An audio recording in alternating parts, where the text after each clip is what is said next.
देखिए excretory system excretion के ऊपर अगला टॉपिक है हमारा। आप जानते हैं कि हम अभी तक न्यूट्रिशन, रेस्पिरेशन और ट्रांसपोर्ट सिस्टम पढ़ चुके हैं। एक्सक्रीशन का मतलब क्या होता है? ये excretion removal of metabolic waste होता है हमारी बॉडी में। जो नाइट्रोजनस वेस्ट जो हम प्रोड्यूस करते हैं उसको बॉडी से बाहर निकालना है। जैसे क्या लिखा है यहाँ पे, metabolic activities generate nitrogenous material which need to be removed. The biological process involved in the removal of these harmful metabolic waste from this body called excretion. ये डेफिनेशन है एक्सक्रीशन की। अलग अलग ऑर्गेनिज्म जैसे different organism use various strategies to do this. अगर unicellular organisms की बात करेंगे जैसे अमीबा हो गया या बाकी ऑर्गेनिज्म हो गए, तो वो बॉडी सरफेस से डायरेक्ट डिफ्यूजन से इस वेस्ट को बाहर निकाल सकते हैं। कॉम्प्लेक्स मल्टीसेलुलर ऑर्गेनिज्म जिनके पास स्पेशल ऑर्गन होता है, जैसे हम सबके पास में किडनी है। जनरल स्ट्रक्चर किडनी के बारे में मैं आपको समझाने जा रहा हूँ, ध्यान से सुनिएगा। किडनी एक किडनी बीन्स जैसे आप बीन्स के आकार का स्ट्रक्चर होता है। उसके और डिटेल में जाएंगे जब हम उसके अंदर स्ट्रक्चर के बारे में ध्यान से देखेंगे, तो वहां पर हमें देखने को मिलेगा कि इसमें एक ट्यूब, एक आर्टरी है जिसका नाम है रीनल आर्टरी। ये ब्लड लेकर किडनी के अंदर जाएगी। और एक है जो ब्लू कलर की यहाँ पर शो हो रही है, ये रीनल वेन है। मतलब एक लेफ्ट किडनी होती है, एक राइट किडनी होती है। तो ऐसा हम एक ही किडनी के बारे में एक्सप्लेन कर रहे हैं, लेफ्ट किडनी के बारे में। आप ऐसा ही राइट किडनी के बारे में भी लिख सकते हैं, पर एक ही किडनी के बारे में एक्सप्लेन करेंगे। अब ये left renal vein, renal word जो होता है, रीनल वर्ड जो होता है ये हमेशा किडनी को डिनोट करता है, याद रखिएगा, ठीक है। इसके बाद जो रीनल वेन है वो आगे चल के वेन्स में कनेक्ट हो जाती है, और जो भी फिल्टर्ड ब्लड होता है वो वेन से होते हुए हार्ट में पहुंच जाता है।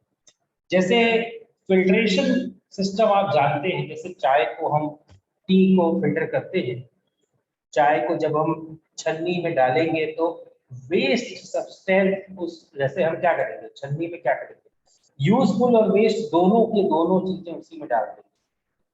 और जब हम डालेंगे तो होगा क्या कि दोनों चीजें यूजफुल भी और वेस्ट दोनों के दोनों किडनी इसके अंदर जाएंगे, छन्नी के अंदर, और जो फिल्टर होके बाहर निकल जाएगा वो यूजफुल सब्सटेंस है जो कि आप उसको यूज में ले लेते हैं।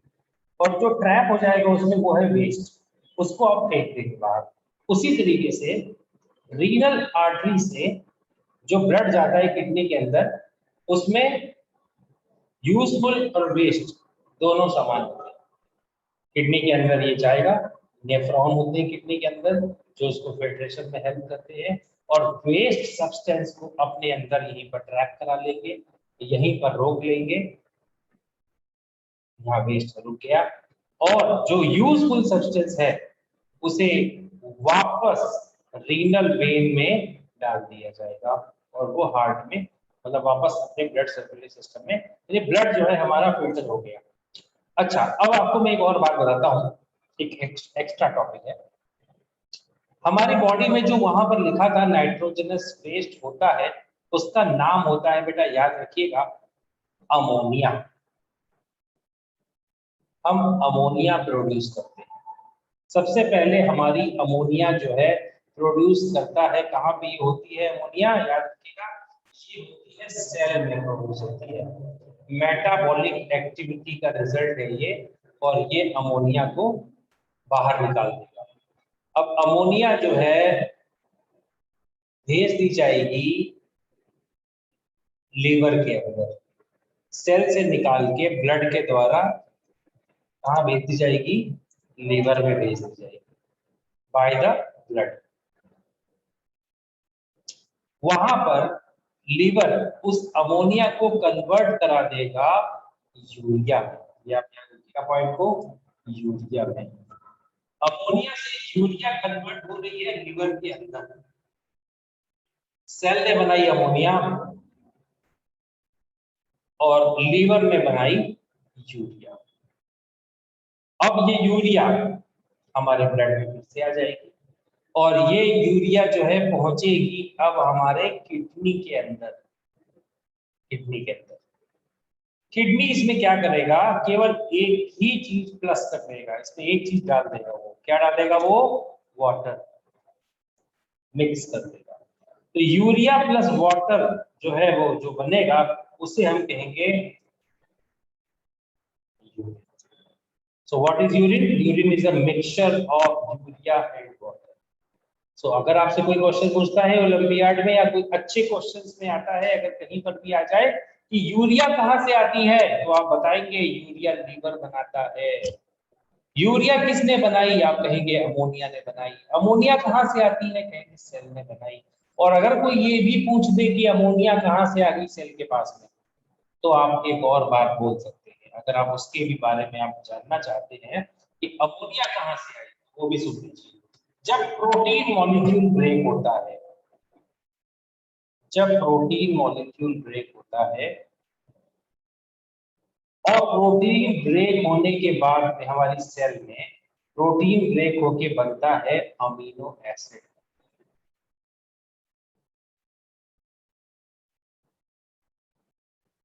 अमीनो एसिड बन गया। तो प्रोटीन से बनता है अमीनो एसिड, अमीनो एसिड से रिलीज होती है अमोनिया। याद रखिएगा। इस पूरे प्रोसेस को डीएमिनेशन ऑफ प्रोटीन कहा जाता है। इस पूरे प्रोसेस को जो मैं आपको यहाँ पर पढ़ा रहा हूँ, this all is known as deamination of protein. आप इस बात को याद रखिएगा। और ये बहुत ही इंपॉर्टेंट टॉपिक है जो मैंने यहाँ पर पढ़ा दिया आपको, कई सारे ओलंपियाड एग्जाम में पूछा जाएगा। तो जनरली आपको मैंने यहाँ पर आपको थोड़ा एक्स्ट्रा टॉपिक भी पढ़ा दिया है और रेगुलर भी पढ़ा रहा हूँ आपको मैं। अब बात करता हूँ किडनी के अंदर क्या होता है। फिल्ट्रेशन हो गया, अंदर वेस्ट कलेक्ट हो गया यहाँ पे। अब ये वेस्ट जो यहाँ दिख रहा है आपको, ये वेस्ट वाटर के साथ मिक्स करके आप जितना ज्यादा पानी पिएंगे उतना ये वेस्ट अच्छे तरीके से किडनी से बाहर निकल जाएगा। वेस्ट किडनी ने तो रोक लिया है, लेकिन वेस्ट अभी किडनी से बाहर निकालना पड़ेगा। तो वो निकालोगे कैसे? उसको पानी के साथ मिक्स करा कर रखें, यानी यूरिया और बाकी क्रिस्टल वगैरह तो इसमें आ गए। क्रिस्टल्स यानी एक्स्ट्रा सॉल्ट, यहाँ पर मैं ये भी कहूंगा, अभी मैं आपको पढ़ाऊंगा। हमारा वेस्ट सब्सटेंस केवल यूरिया नहीं है, एक्स्ट्रा सॉल्ट भी निकलता है, बहुत कुछ निकलता है हमारे यूरिन में से। तो वो सब चीजें जो है यहाँ पर हैं, वेस्ट है वो, और बाहर निकलेगी वो। तो वो बाहर तभी निकलेंगी जब उसमें वाटर अच्छे तरीके से होगा। बॉडी में वाटर का लेवल काफी मैटर करता है, इस बात के लिए याद रखना। यूरिन बनने का जो मतलब जो लॉजिक है वो वाटर के ऊपर डिपेंड करता है। जितना ज्यादा वाटर होगा उतना अच्छा फिल्ट्रेशन होगा। मतलब एडुकेट होना चाहिए, ऐसा नहीं है कि बहुत ज्यादा भी ना हो और बहुत कम भी ना हो। जैसे एक एवरेज बोला जाता है इंसान को दिन भर में 4 से 5 लीटर पानी पीना चाहिए दिन भर। अब अगर उसमें कोई पानी कम पीता है तो वो डिपेंड करता है उसके यूरिन के ऊपर। यानी अब वो पानी में जब पानी कम पिएगा तो यहाँ से वेस्ट बाहर नहीं निकलेगा और ये वेस्ट किडनी में ही ट्रैप होने लगेगा। और आप जानते हैं इसे क्या कहते हैं, आगे चल के हम स्टोन्स के नाम से बुलाते हैं। किडनी स्टोन्स, कैलकुली, कैलकुली भी बोलते हैं इसको। यानी हमारे स्टोन जो है उनको बायोलॉजिकल वर्ड है कैलकुलस, कैलकुली, कैलकुली यहाँ पर बोलते हैं। और ये स्टोन इसी चीज के हैं, मिनरल्स हैं आपके, जो एक्स्ट्रा मिनरल्स होते हैं वही होते हैं स्टोन। जैसे कि आपके घरों में जो पानी के टैप के ऊपर व्हाइट कलर का जो कंपाउंड या जो मिनरल्स लगने लगेंगे, वही मिनरल्स आपकी किडनी में भी स्टोर होंगे। तो आप कहेंगे इसका इलाज क्या है? इसका इलाज है सिर्फ एक ही है, पानी अच्छे से पियो और वो अपने आप फ्लश हो जाएंगे। हाँ, तो अभी आगे की बात करेंगे हम, इस पर और डिस्कशन करेंगे बाद में ये किडनी स्टोन्स के बारे में। पर अभी मैं रेगुलर सिलेबस में वापस आ जाता हूँ। अब ये जो वेस्ट सब्सटेंस है वो यहाँ से ट्रांसफर किया जाएगा यूरेटर में। यहाँ पर आपको यूरेटर दिख रहा है। यूरेटर से होते हुए ये पहुंचेगा यूरिनरी ब्लैडर में, और यूरिनरी ब्लैडर में यहाँ पर जब फिल्टर हो जाएगा और जब फिल्ट्रेशन होगा, या मतलब जो फिल्ट्रेशन जो हो चुका है और यहाँ पर जो मतलब स्टोर किया जाएगा यूरिन, दिन भर में 1 से 1.5 लीटर के आसपास यूरिन जो है स्टोर किया जाता है।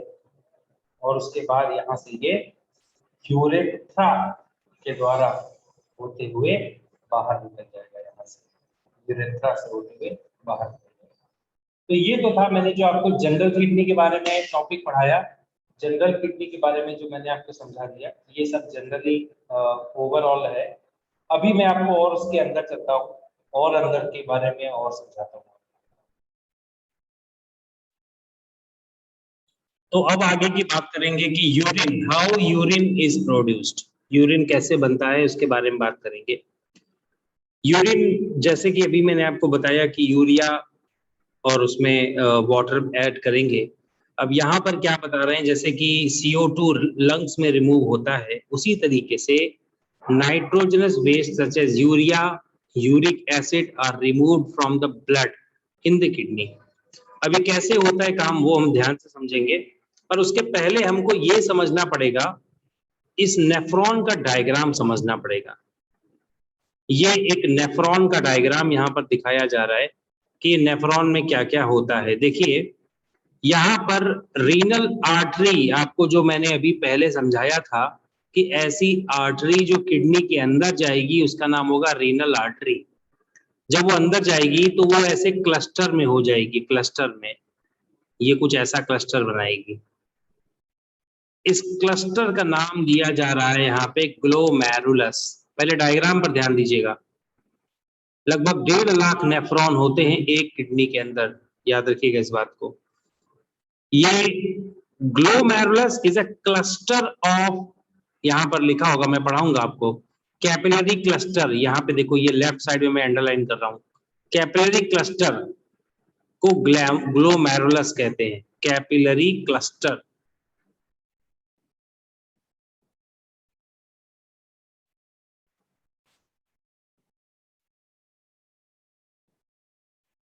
Capillary cluster. अच्छा, इसके बाद क्या है यहाँ पे, बाउमेन्स कैप्सूल जो है ये आपको दिख रहा है, ये एक कप के आकार का स्ट्रक्चर होगा, cup, cup shaped, cup shaped structure, यानी ये कप के जैसा है जिसके अंदर ग्लोमेरुलस, जैसे ये मैं दिखा रहा हूं आपको, ये कुछ इस ढंग से दिखाया गया है आपको यहाँ पे, रुकिएगा।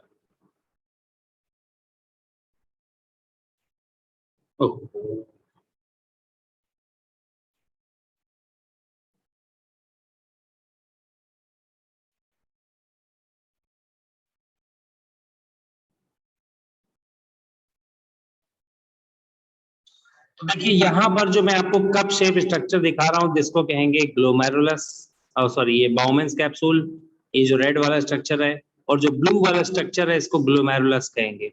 देखिए ये इसके साथ में पाया जाता है इस तरीके से, जैसे यहाँ पर ये मैं दिखा रहा हूँ यहाँ पे। तो अब होगा क्या यहाँ पे, यहाँ पर जो ब्लड है वो यहाँ से ट्रांसफर होगा इसके अंदर से, और यहाँ से ये फिल्टर होगा, इसके अंदर जाएगा, इसके अंदर जाएगा। तो अब इसको मैं समझाने जा रहा हूं आपको, फर्स्ट पॉइंट समझाने जा रहा हूं, फर्स्ट पॉइंट। फर्स्ट पॉइंट कहते हैं जिसका नाम होता है अल्ट्रा फिल्ट्रेशन। बहुत ध्यान से सुनिएगा, अल्ट्रा फिल्ट्रेशन किसे कहते हैं। यहां से जब ब्लड प्लाज्मा, याद रखिए इस बात को, हमारा जब ब्लड इन रीनल आर्टरीज में फ्लो होता है और वो अंदर जाएगा, यहाँ से होते हुए यहाँ जाएगा, तो यहाँ से ब्लड जो है ट्रांसफर होके यहाँ से यहाँ जाएगा। तो अब उस प्रोसेस को क्या क्या होगा, ब्लड प्लाज्मा, मैं यहाँ पे लिख देता हूं, ग्लोमेरुलस से, बहुत आसान है, बहुत ही ज्यादा आसान है, ग्लोमेरुलस में से होके पहुंचता है, कहां पहुंचता है भाई, बाउमेन्स कैप्सूल।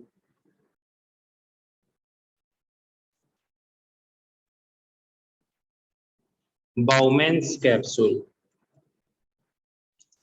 बाउमेन्स कैप्सूल पहुंच गया।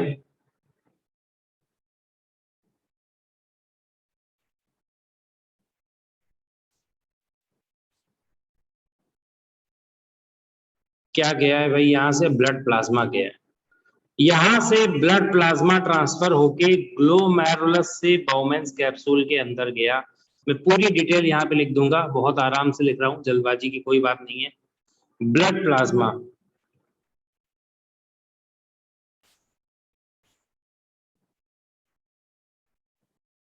और मैं एक बात और भी लिखूंगा कि ब्लड प्लाज्मा जो गया है उसमें दो चीजें होंगी, दो चीजें होंगी, उसमें यूजफुल सब्सटेंस भी होंगे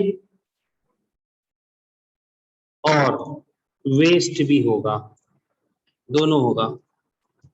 यूजफुल और वेस्ट दोनों सब्सटेंस इसके अंदर जाएंगे और इस प्रोसेस को हमने नाम दिया है अल्ट्रा फिल्ट्रेशन। अब आप डेफिनेशन यहीं पर बना सकते हैं, डेफिनेशन बनाना बहुत आसान है। Transfer of blood plasma from the glomerulus to Bowman's capsule along with the useful and waste product is known as ultrafiltration। कितनी आसान डेफिनेशन है ये, बहुत ही आसान डेफिनेशन है। I will repeat one time again. Transfer of blood plasma, यहां से start करना है, हमेशा यहीं से स्टार्ट करना है। Transfer of blood plasma from glomerulus to Bowman's capsule along with, या आप ऐसा लिख सकते हैं एंड इट ऑल्सो कंटेन भी लिख सकते हैं, बीच में अपने वर्ड्स में भी कर सकते हैं इसको, which have useful and waste substance. दोनों की दोनों चीजें, अभी तो आपको ये बात करनी है कि इसको बोलते हैं अल्ट्रा फिल्ट्रेशन, और ये बहुत ही सिंपल डेफिनेशन है। आप स्क्रीनशॉट ले लीजिए, ऐसे ही लिखना है आपको बाद में जब मैं ये लिखवा दूं आपको। तो पहली हेडिंग आप समझ गए जिसको कहते हैं अल्ट्रा फिल्ट्रेशन, जिसमें ब्लड प्लाज्मा यूजफुल और वेस्ट दोनों को लेकर किडनी के नेफ्रॉन ट्यूब्यूल में इंटर कर जाता है। देखिए नाम याद करना बहुत जरूरी है। ये बाउमेंस कैप्सूल के बाद आपको येलो वाली ट्यूब दिख रही होगी, और इसी येलो ट्यूब को जब हम कंटिन्यूटी में देखेंगे तो ये येलो ट्यूब का नाम इसने लिया हुआ है ट्यूबुलर पार्ट ऑफ नेफ्रॉन।